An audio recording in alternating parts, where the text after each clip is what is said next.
આવતી 22 તારીખે ગુજરાતના લગભગ ગામડાઓમાં ગ્રામ પંચાયતની ચૂંટણી આવી રહી છે, તો એ ગ્રામ પંચાયતની ચૂંટણીની જોરશોરથી તૈયારી ચાલી રહી છે અને ગામડાઓના મુદ્દા પર્સનલ વિરોધથી જ હોય છે।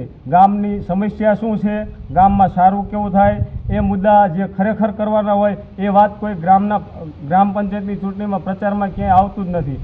ગામના ભોળા લોકોને પર્સનલ વિરોધ દેખાડી અને કેમ ખોટી રીતે ખોટા માણસોને સત્તા ઉપર બેહવું, આવા મુદ્દા જ હોય છે। તો અમે અમારી ટીમ વતી મકવાણા પ્રેમજીભાઈ ભગાભાઈ ક્રમ નંબર 3 ખાંડણી અને દસ્તાને મત આપી વિજય બનાવશો તો અમે ગામ માટે કંઈક સારું કરવા માગીએ છીએ, તો એ મુદ્દા અમે ગામ લોકોને જાહેર કરવી છીએ। તો પહેલો મુદ્દો પ્રેમજીભાઈ બોલશે। ગામમાં ચોખ્ખાઈ રાખવાના પૂરેપૂરા પ્રયત્ન કરીશું। પહાડી વિસ્તારના રોડ રસ્તા બનાવવા અને સાફ સફાઈ કરવું એવો પૂરેપૂરા પ્રયત્ન કરીશું અને ઘરે ઘરે નળના પાણી પહોંચાડવાના પ્રયત્ન કરીશું। ડોક્યુમેન્ટને લાગુ પડતા તમામ પ્રકારના સમયસર કરી આપવામાં પ્રયત્ન કરીશું। સરકારમાંથી આવેલી તમામ પ્રકારની યોજનાઓ ગ્રાઉન્ડ સુધી પહોંચાડવાના પૂરેપૂરા પ્રયત્ન કરીશું। સરકારમાંથી આવેલી તમામ પ્રકારની ગ્રાન્ટોનું સારામાં સારું કામ કરવાના પ્રયત્ન કરીશું।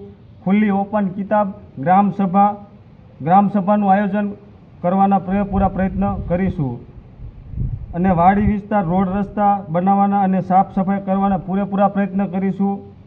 ગામમાં 18 વર્ણને સાથે રાખી શાંતિ જાળવવાના પૂરેપૂરા પ્રયત્ન કરીશું। ગામના યુવાનો માટે વ્યસન મુક્ત થાય તેવા પણ પૂરેપૂરા પ્રયત્ન કરીશું।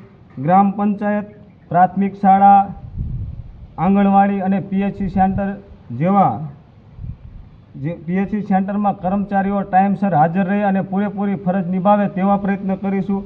ગામમાં 95% લોકો ખેતી સાથે સંકળાયેલા હોવાથી જ્યારે ખેડૂતો સાથે અન્યાય થાય ત્યારે કોઈ પણ સરકાર હોય તો ખેડૂતોને સાથે રાખી અને આંદોલન કરવાના પણ પૂરેપૂરા પ્રયત્ન કરીશું।